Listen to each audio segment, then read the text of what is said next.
नमस्कार दोस्तों, मैं हूं नरेंद्र शर्मा और आप देख रहे हैं नरेंद्र शर्मा 1991। दोस्तों, भोजपुरी के ट्रेंडिंग स्टार कहे जाने वाले खेसारी लाल यादव और ग्लोबल म्यूजिक कंपनी के बीच में जो एग्रीमेंट का मामला था वो अब समाप्त हो चुका है, जिसकी पुष्टि खुद खेसारी लाल यादव अभी हाल ही में हो रहे एक स्टेज शो के दौरान किए थे। अब उनका सभी कंपनियों से लगातार गाना आना शुरू हो गया है। रिसेंटली खेसारी लाल यादव का पुराने गाना का रीमेक आया, नींबू खरबूजा भइल 2, जो इतिहास रचने का काम किया।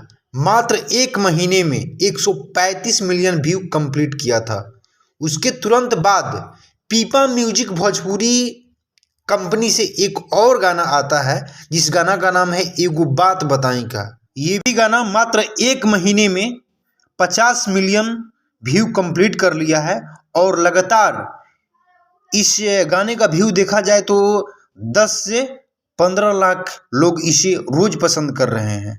यही नहीं दोस्तों, अभी 2 दिन पहले फिर से एक पुराने गाने का पार्ट 2 लाया गया, जिस गाने का नाम है जाए करेजा 2, जो वेस्ट भोजपुरी यूट्यूब चैनल से रिलीज किया गया है, जिसे मात्र 2 दिन में 60 लाख लोगों ने पसंद किया है। इसीलिए तो खेसारी लाल यादव को ट्रेंडिंग स्टार, हिट मशीन, इतिहास मशीन कहा जाता है।